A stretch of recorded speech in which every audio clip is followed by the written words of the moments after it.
Hello friends, welcome to my channel enlight history.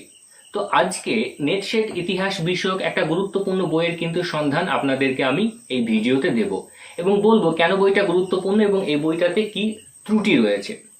কারণ একটা বই, সে বইটা আপনারা তো শুধু শুধু পড়বেন না, পড়ার পেছনে বেশ কিছু কারণ থাকে যে বইটাতে কতটা ভুল ত্রুটি রয়েছে, কোন কোন বিষয়গুলো ভালো দিক রয়েছে, আপনারা কতটা সে বইটা থেকে ইনফরমেশন পাবেন যেটা আপনাদের নেট সেট প্রিপারেশনটাকে আরো এগিয়ে নিয়ে যাবে, তো ইত্যাদি বিষয়গুলো জানা প্রয়োজন।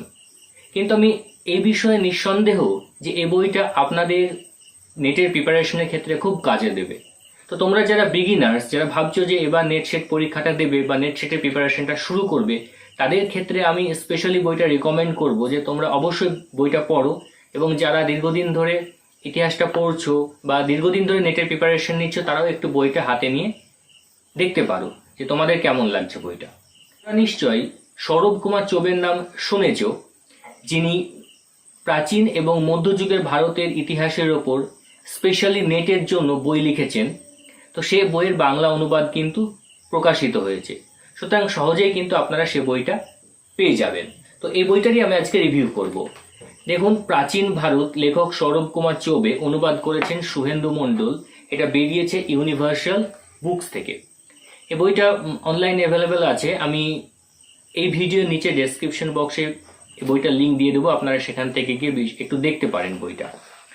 বইটার বিশেষত্বটা কোথায় বা কেন আপনারা পড়বেন, স্পেশালি যারা বিগিনার্স বা নতুন নেটের প্রিপারেশন শুরু করবেন বা দেবেন, তাদের ক্ষেত্রে কিভাবে বইটা গুরুত্বপূর্ণ সেটা আমি বলবো। তার আগে আপনাদেরকে অধ্যায়টা বলে দিই যে এই বইয়ের সূচিপত্রে মোট 18টি অধ্যায় রয়েছে এবং পরিশিষ্ট অংশে অনেক নতুন নতুন বিষয় কিন্তু সংযোজিত রয়েছে।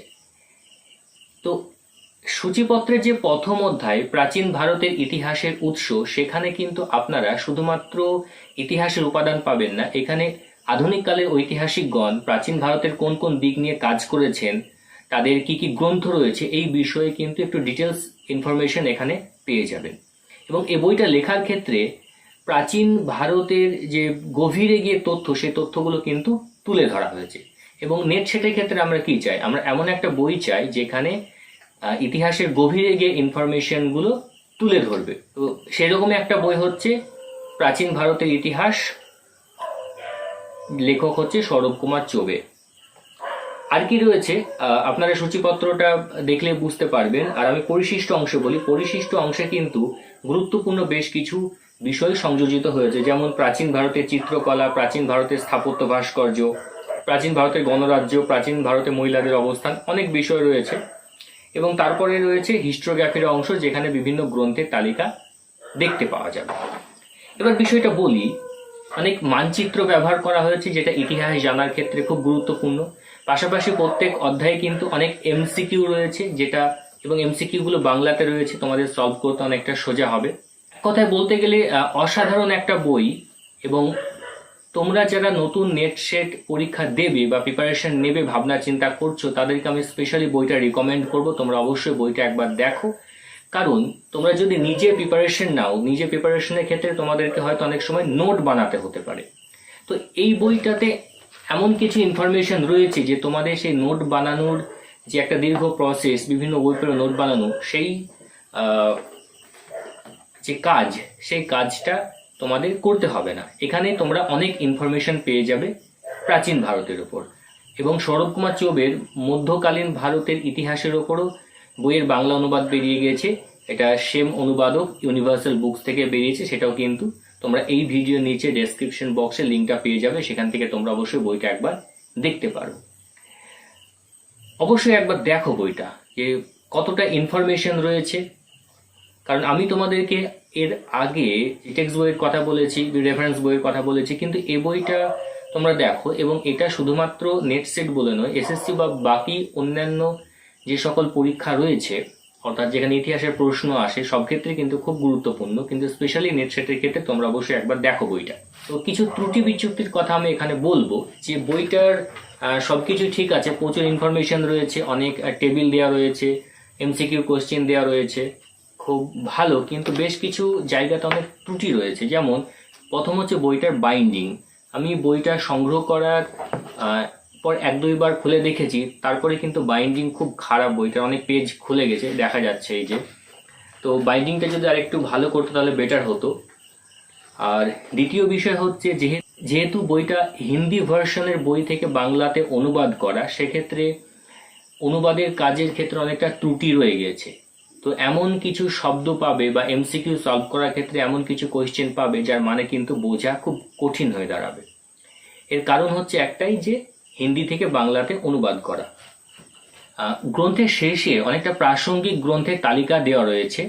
তো সেই তালিকাতে যে সকল হিন্দি বইয়ের বাংলা অনুবাদ করা হয়েছে, সেখানে কিন্তু অনেক ক্ষেত্রে ইতিহাসের বইগুলো কিন্তু বিকৃতভাবে এসেছে।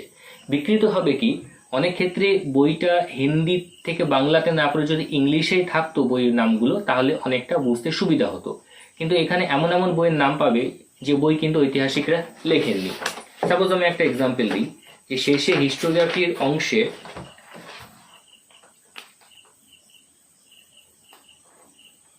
বেশ কিছু বইয়ের নাম দেওয়া রয়েছে, যেমন এল ব্যাসামের বই। এল ব্যাসামের বই এখানে কি দেওয়া আছে, এখানে দেওয়া আছে অদ্ভুত ভারত। এরকম বেশ কিছু ত্রুটি রয়েছে, বিশেষ করে বাক্য গঠনের ক্ষেত্রে বা বানানের ক্ষেত্রে একটু সমস্যা রয়েছে। এবং এর ভেতরেও এমন এমন কোয়েশ্চেন পাওয়া যাবে যার বাংলা মানে ঠিক হয় না, অন্য ধরনের মানে দাঁড়াচ্ছে, বা হয়তো শব্দটা বোঝা অনেকটা কঠিন হয়ে দাঁড়াবে। তো এরকম বেশ কিছু ত্রুটি রয়েছে। তা সত্ত্বেও বলবো বইটার গুরুত্বটা কোনোভাবেই কমে না, কারণ এখানে যে তথ্য রয়েছে এবং প্রত্যেকটা বিষয় রয়েছে সেটা কিন্তু খুব গুরুত্বপূর্ণ। এবং স্পেশালি উপেন্দ্র সিং এর যে বই রয়েছে, a history of ancient and early medieval India, এটাকে কিন্তু অনেক ক্ষেত্রে অনুকরণের একটা চেষ্টা কিন্তু আমরা এখানে দেখতে পাই। অর্থাৎ ওই বই থেকে অনেক ইনফরমেশন কিন্তু এখানে রয়েছে, এবং আমরা জানি যে উপেন্দ্র সিং এর বইটার গুরুত্ব কতটা। তো সব দিক থেকে বলতে গেলে হিন্দি থেকে যেহেতু বাংলাতে অনুবাদ করা হয়েছে, সেক্ষেত্রে কিছু ভুল ত্রুটি বইটাতে রয়ে গিয়েছে। সেটা ভাষাগত এবং বাক্য গঠন বা বানানগত, সে তোমরা পড়লে বুঝতে পারবে। তাছাড়া ইনফরমেশনের দিক থেকে বইটা খুব পরিপূর্ণ, তোমাদের পড়তে সেরকম কোনো অসুবিধা হবে না। তোমরা অবশ্যই একবার দেখো। আর এই ভিডিওটা কেমন লাগলো সেটা অবশ্যই নিচে তোমরা কমেন্ট করে জানাবে। আর এনলাইট হিস্ট্রি ইউটিউব চ্যানেলটিকে সাবস্ক্রাইব না করে থাকলে অবশ্যই চ্যানেলটিকে সাবস্ক্রাইব করবে। আজকে এখানে শেষ করছি, ধন্যবাদ।